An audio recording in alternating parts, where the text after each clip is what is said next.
Appointment of directors. നമുക്ക് പലതരത്തിലുള്ള directors ഉണ്ട്. ഫസ്റ്റ് ഡയറക്ടേഴ്സ് ഉണ്ട്, നോർമൽ ഡയറക്ടേഴ്സ് ഉണ്ട്, ഷെയർ ഹോൾഡേഴ്സ് ഡയറക്ടേഴ്സ് ഉണ്ട്, സെൻട്രൽ ഗവൺമെൻറ് അപ്പോയിൻറ്റ് ചെയ്യുന്ന ഡയറക്ടേഴ്സ് ഉണ്ട്, പ്രൊപ്പോർഷണൽ റെപ്രസെൻറ്റേഷൻ മുഖാന്തരം സെലക്ട് ചെയ്യുന്ന ഡയറക്ടേഴ്സ് ഉണ്ട്. അപ്പോൾ ഒരു കമ്പനിയെ സംബന്ധിച്ചിടത്തോളം there are different types of directors. So let's see how they are appointed as a director in a company. The first is the appointment of first directors. നമുക്കറിയാം ആരാണ് first directors എന്ന് പറയുന്നത്.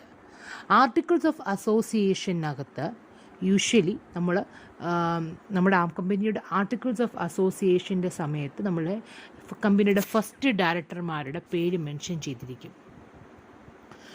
അത് അവരെ അപ്പോയിൻറ്റ് ചെയ്യുന്നത് ആരാണെന്ന് ചോദിച്ചു കഴിഞ്ഞാൽ പ്രൊമോട്ടേഴ്സാണ്. കമ്പനിയുടെ പ്രൊമോട്ടേഴ്സാണ് നോർമലി ഫസ്റ്റ് ഡയറക്ടറിനെ അപ്പോയിൻറ്റ് ചെയ്യുന്നത്. അപ്പോൾ first directors are the people which is named as directors in companies articles of association and usually they are appointed by പ്രൊമോട്ടർമാർ അപ്പോയിൻറ്റ് ചെയ്യുകയും കമ്പനിയുടെ ആർട്ടിക്കിൾസ് ഓഫ് അസോസിയേഷനകത്ത് ഡയറക്ടർ എന്ന പേരുള്ള വ്യക്തിയാണ് ആരെന്ന് പറയുന്നത് ഫസ്റ്റ് ഡയറക്ടേഴ്സ് എന്ന് പറയുന്നത്.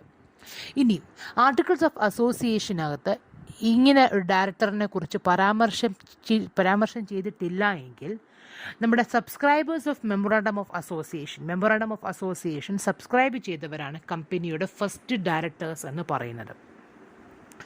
ഇനി കമ്പനിയുടെ ഫസ്റ്റ് ആനുവൽ ജനറൽ മീറ്റിംഗ് വരെ ആയിരിക്കും ഇവരുടെ കാലാവധി. ഇവർ ഡയറക്ടറായിട്ടിരിക്കുന്നത് കമ്പനി ആദ്യത്തെ ആനുവൽ ജനറൽ മീറ്റിംഗ് കൂടുന്ന അന്ന് വരെ ആയിരിക്കും ഇവരുടെ കാലാവധി എന്ന് പറയുന്നത്.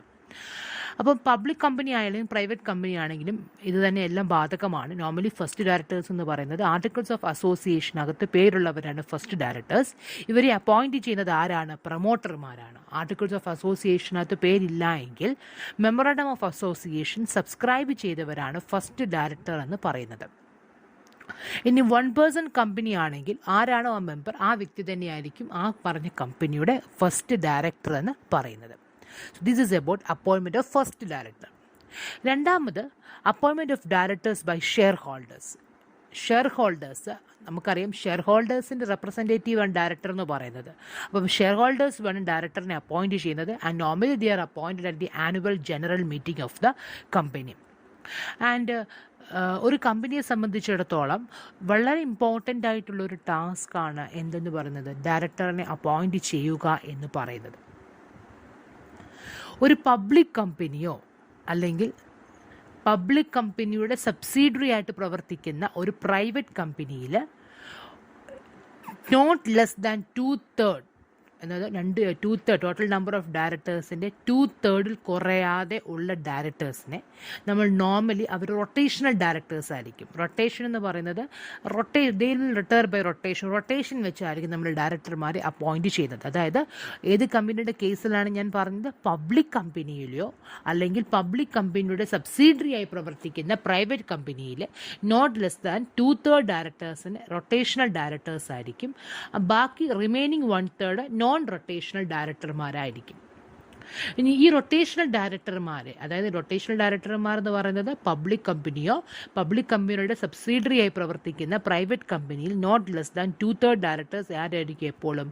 2/3 ഡയറക്ടേഴ്സ് നോർമലി റൊട്ടേഷണൽ ഡയറക്ടേഴ്സ് ആയിരിക്കും. ഈ റൊട്ടേഷണൽ ഡയറക്ടറിനെ അപ്പോയിൻറ്റ് ചെയ്യുന്നത് കമ്പനിയുടെ ജനറൽ മീറ്റിംഗിൽ വെച്ചാണ് റൊട്ടേഷണൽ ഡയറക്ടേഴ്സിനെ അപ്പോയിൻറ്റ് ചെയ്യുന്നത്.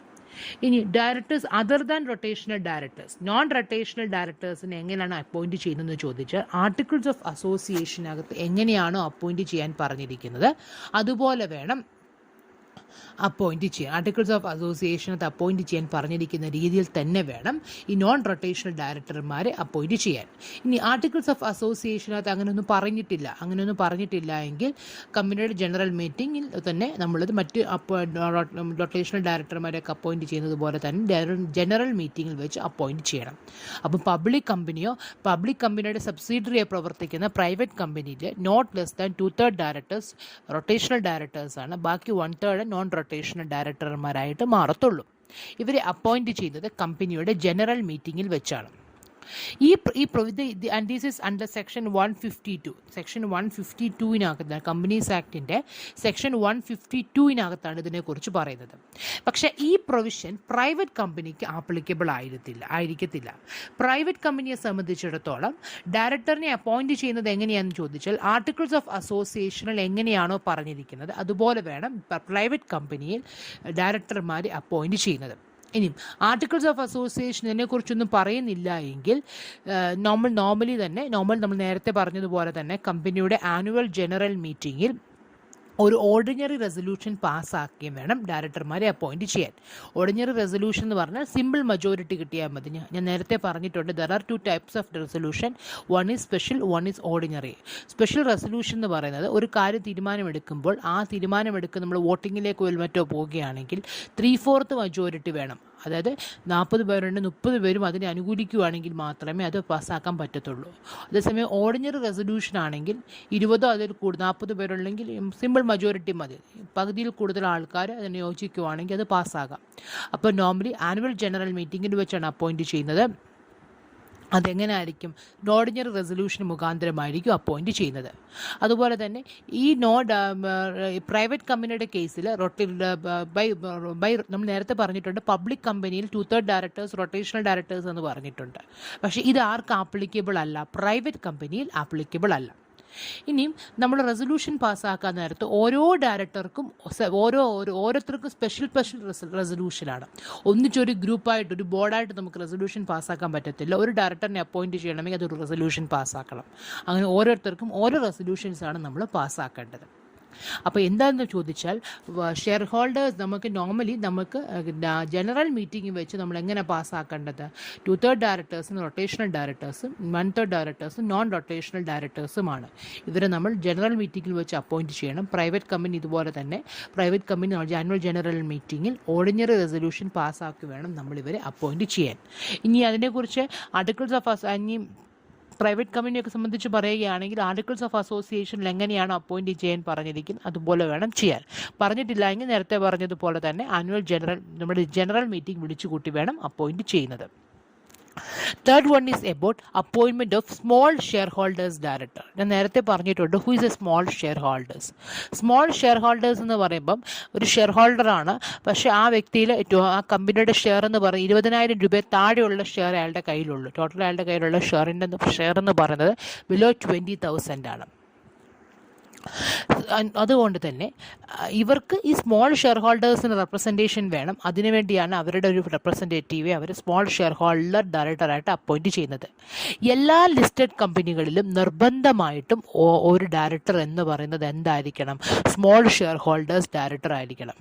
ഇത് ലിസ്റ്റഡ് കമ്പനികൾക്ക് മാത്രമേ ഇത് ബാധകമാകത്തുള്ളൂ. ലിസ്റ്റഡ് കമ്പനി എന്ന് ചോദിച്ചാൽ company which have its name on security exchange board of India. Security exchange board of ഇന്ത്യയിൽ ഷെയർ ലിസ്റ്റ് ചെയ്തിരിക്കുന്ന അല്ലെങ്കിൽ ലിസ്റ്റ് ചെയ്തിരിക്കുന്ന കമ്പനികളാണ് സ്മോൾ ഷെയർ ഹോൾഡേഴ്സ് കമ്പനി.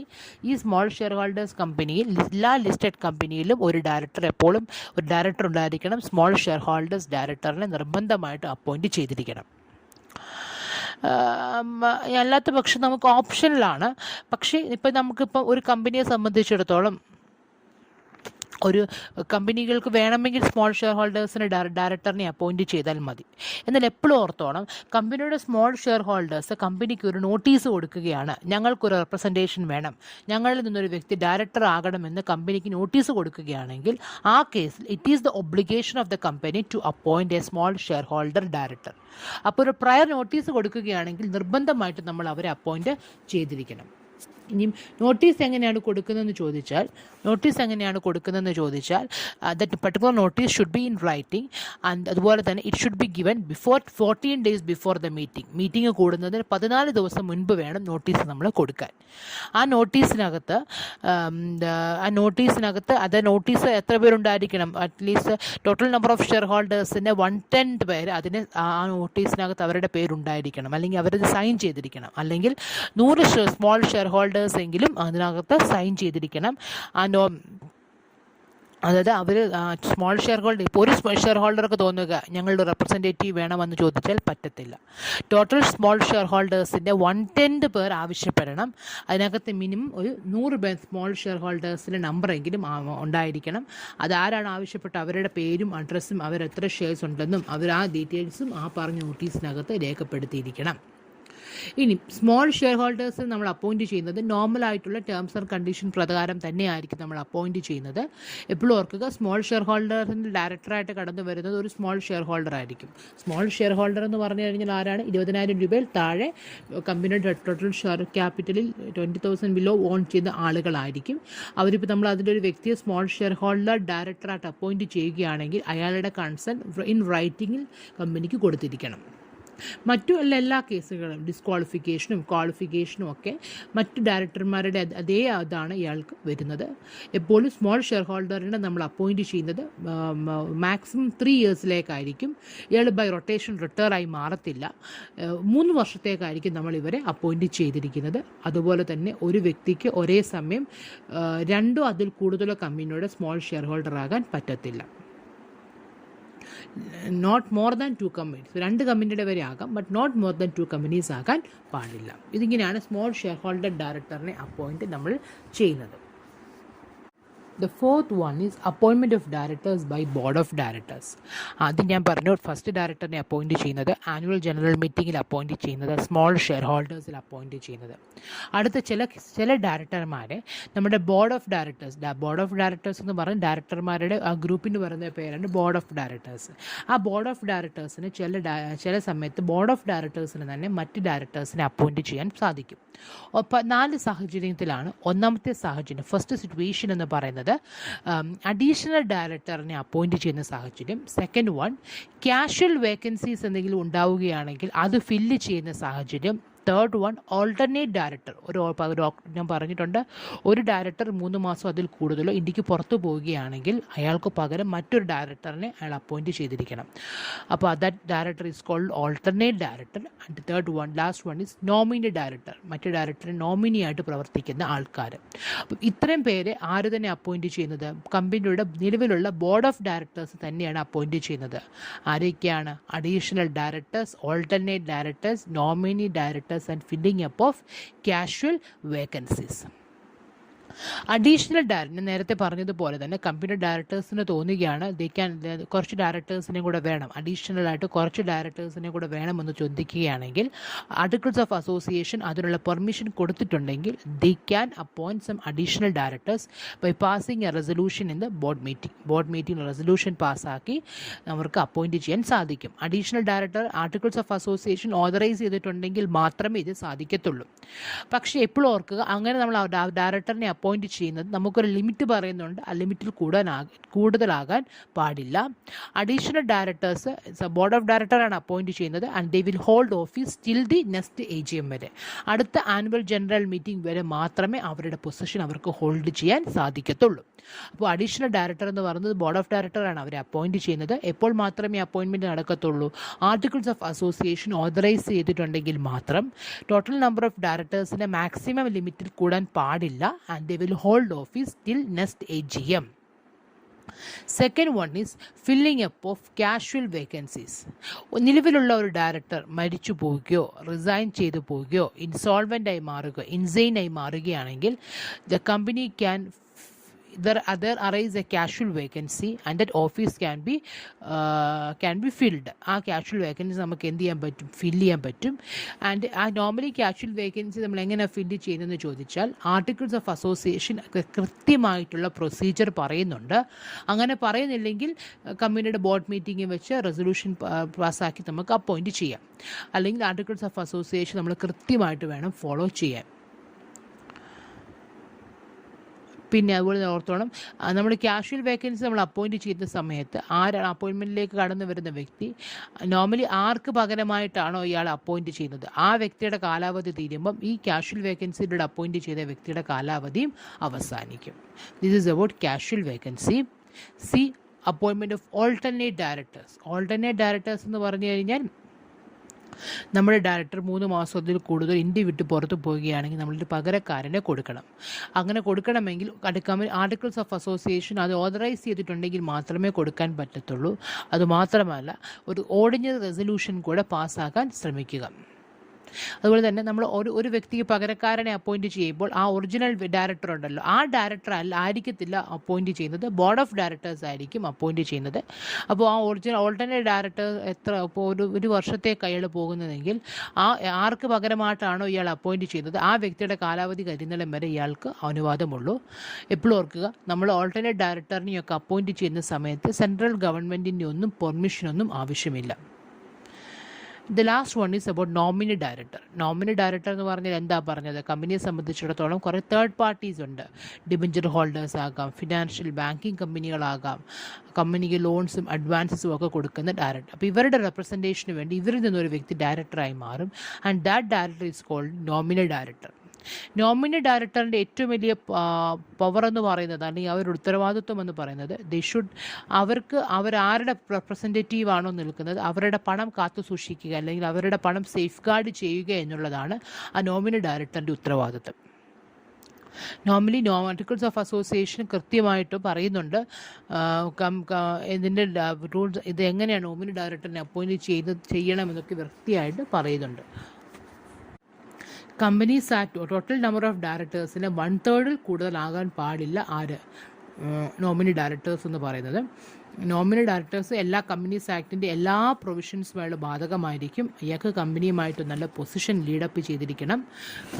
എപ്പോഴും ഓർക്കുക, നമ്മൾ കമ്പനി ടോട്ടൽ നമ്പർ ഓഫ് ഡയറക്ടേഴ്സിന് 1 കൂടാൻ പാടില്ല നോമിനി ഡയറക്ടേഴ്സ് എന്ന് പറയുന്നത്. അടുത്തതായിട്ട് വരുന്നത് appointment of directors by the tribunal. അതായത് സെൻട്രൽ ഗവൺമെൻറ്റിന് വേണമെങ്കിൽ ആരെ അപ്പോയിൻറ്റ് ചെയ്യാം? ഡയറക്ടർമാരെ അപ്പോയിൻറ്റ് ചെയ്യാം. അപ്പോൾ അത് സെൻട്രൽ ഗവൺമെൻറ് അപ്പോയിൻറ്റ് ചെയ്യുന്നത് കമ്പനി ലോ ട്രിബ്യൂണലിന് മുഖാന്തരമാണ് നമ്മളങ്ങനെ അപ്പോയിൻറ്റ് ചെയ്യുന്നത്. Sometimes company law tribunal may pass an order for the appointment of directors. അപ്പം കമ്പനി ലോ ട്രിബ്യൂണൽ ഓർഡർ ഇറക്കും, ഇന്ന കമ്പനിയിൽ ഡയറക്ടറിനെ അപ്പോയിൻറ്റ് ചെയ്യണമെന്ന്. അപ്പോൾ കമ്പനി ലോ ട്രിബ്യൂണൽ അങ്ങനെ ഒരു ഓർഡർ ഇറക്കണമെങ്കിൽ ആ ഒരു ഓർഡറിന് ഇറക്കാനുള്ള application such as order is passed on a representation which is given by someone to the central government. ഗവൺമെൻറ്റിന് കൊടുത്ത ഒരു റെപ്രസെൻറ്റേഷനിൽ നിന്നാണ് ഇവർ എങ്ങനെ ഒരു ഓർഡർ ഇറക്കുന്നത്. ആരാണ് അത്തരം ഒരു ഡയറക്ടറിനെ അപ്പോയിൻറ്റ് ചെയ്യണമെന്ന് എന്ന് പറഞ്ഞ് സെൻട്രൽ ഗവൺമെൻറ്റിനെ സമീപിച്ചെന്ന് ചോദിച്ചാൽ, there should be an application of not less than 100 members or members holding not less than 1/10 total voting power. കമ്പനിയുടെ ടോട്ടൽ വോട്ടിംഗ് പവറിൻ്റെ 1/10 കുറയാതെ വോട്ടിംഗ് പവറുള്ള വ്യക്തികൾ, അല്ലെങ്കിൽ കമ്പനിയുടെ 100 മെമ്പറിൽ കുറയാതെയുള്ള ആൾക്കാരെ കോടതി സമീപിച്ച് ഗവൺമെൻറ്റിനെ സമീപിച്ച് പറയുകയാണ് നമ്മുടെ ഇന്ന കമ്പനിയിൽ ഡയറക്ടറിനെ അപ്പോയിൻറ്റ് ചെയ്യണമെന്ന് റെപ്രസെൻറ്റേഷൻ കൊടുക്കുകയാണെങ്കിൽ then the company law tribunal can pass order for the appointment of for the directors. Normally അങ്ങനെ ഒരു ഓർഡർ ഇറക്കണമെങ്കിൽ the company law tribunal may find that the affairs of the company is not in accordance with the it means the affairs of the company have been conducted in such a manner which oppress the members of the company or which is against the interest of the company or the against the interest of the public. അതായത് ഒന്നുകിൽ നമ്മുടെ കമ്പനിയുടെ മെമ്പർമാരുടെ അവകാശങ്ങൾക്കെതിരെയാണ് നിൽക്കുന്നത്, അല്ലെങ്കിൽ company നമ്മുടെ മെമ്പർമാർക്ക് എൻ്റെ താല്പര്യത്തിനെതിരെയാണ് പ്രവർത്തിക്കുന്നത്, അല്ലെങ്കിൽ കമ്പനി പബ്ലിക് ഇൻട്രസ്റ്റിനെതിരെയാണ് പ്രവർത്തിക്കുന്നതെന്ന് കമ്പനി ലോ ട്രിബ്യൂണലിന് തോന്നുകയാണെങ്കിൽ company law tribunal may pass order for the appointment of director. അങ്ങനെ അപ്പോയിൻറ്റ് ചെയ്യുന്ന ഡയറക്ടർ അപ്പോയിൻറ്റ് ചെയ്ത ഡയറക്ടറാണ്? ട്രിബ്യൂണൽ അപ്പോയിൻറ്റ് ചെയ്യുന്ന ഡയറക്ടറായിരിക്കും. 3 വർഷത്തേക്കായിരിക്കും അയാളുടെ കാലാവധി. ഇത് പബ്ലിക് കമ്പനിക്കും പ്രൈവറ്റ് കമ്പനിക്കും ഇത് ഒരുപോലെ ബാധകമായിരിക്കും. The next one is appointment of directors by proportional representation. നമുക്ക് പ്രൊപ്പോർഷണൽ പറഞ്ഞിട്ടുണ്ട്, public company not less than 2/3 ഡയറക്ടർമാരെ റൊട്ടേഷണൽ ഡയറക്ടർമാരായിട്ടാണ് നമ്മൾ അപ്പോയിൻറ്റ് ചെയ്യുന്നത്. റൊട്ടേഷണൽ ഡയറക്ടർ എന്ന് പറയുമ്പോൾ വോട്ടിംഗ് സിസ്റ്റത്തിലൂടെയാണ് അവരെ അപ്പോയിൻറ്റ് ചെയ്യുന്നത്. നമുക്ക് ഡയറക്ടർമാരെന്ന് പറഞ്ഞാൽ നമ്മുടെ ഷെയർ ഹോൾഡേഴ്സിൻ്റെ റെപ്രസെൻറ്റേറ്റീവ്സ് ആണ്. അപ്പോൾ ഷെയർ ഹോൾഡറിൽ നിന്നാണ് ഡയറക്ടർമാരെ അപ്പോയിൻറ്റ് ചെയ്യുന്നത്. വോട്ടിംഗ് സിസ്റ്റത്തിലൂടെയാണ് അവർ അപ്പോയിൻറ്റ് ചെയ്യുന്നത്. അവർ ഓരോ പ്രൊപ്പോർഷണൽ റെപ്രസെൻറ്റേഷൻ മുഖാന്തരം അപ്പോയിൻറ്റ് ചെയ്ത ഡയറക്ടറിൻ്റെ കാലാവധി എന്ന് പറയുന്നത് 3 വർഷമായിരിക്കും. വോട്ടിംഗ് സിസ്റ്റത്തിലൂടെ ആയിരിക്കും ഇത്രയും നമ്മൾ പറഞ്ഞിരിക്കുക. അതുപോലെ തന്നെ ആർട്ടിക്കിൾസ് ഓഫ് അസോസിയേഷൻ എന്താണോ പറഞ്ഞിരിക്കുന്നത്, ആർട്ടിക്കിൾസ് ഓഫ് അസോസിയേഷൻ പറഞ്ഞ രീതിയിൽ വേണം പ്രൊപ്പോർഷണൽ റെപ്രസെൻറ്റേഷനിലൂടെ ഡയറക്ടർമാരെ അപ്പോയിൻറ്റ് ചെയ്യുന്നതിന് വേണ്ടി. അതായത് ആർട്ടിക്കിൾസ് ഓഫ് അസോസിയേഷൻ പറഞ്ഞിട്ടുണ്ട് കമ്പനികൾക്ക് ഡയറക്ടർമാരെ അപ്പോയിൻറ്റ് ചെയ്യണമെന്ന് എങ്ങനെയാണോ പറഞ്ഞിരിക്കുന്നത് ആ രീതിയിൽ തന്നെ വേണം ആ കമ്പനിക്ക് അപ്പോയിൻറ്റ് ചെയ്യേണ്ടത്. നോർമലി എപ്പോഴും ഓർക്കുക, ടോട്ടൽ നമ്പർ ഓഫ് ഡയറക്ടേഴ്സിൻ്റെ അതായത് ഈ പ്രൊപ്പോർഷണൽ റെപ്രസെൻറ്റേഷൻ എന്ന് വെച്ച് കഴിഞ്ഞാൽ റൊട്ടേഷണൽ ഡയറക്ടർമാർ നമുക്കറിയാം, not less than 2/3 directors rotational directors ആണല്ലോ. അവരെ പ്രൊപ്പോർഷണൽ റെപ്രസെൻറ്റേഷൻ എന്ന് പറഞ്ഞാൽ വോട്ടിംഗ് സിസ്റ്റത്തിലൂടെ അപ്പോയിൻറ്റ് ചെയ്യേണ്ടത്. അവരെ അങ്ങനെ അപ്പോയിൻറ്റ് ചെയ്യുന്ന ഡയറക്ടർമാർ 3 വർഷത്തേക്കായിരിക്കും അവരുടെ കാലാവധി. So these are the different ways in which directors are appointed.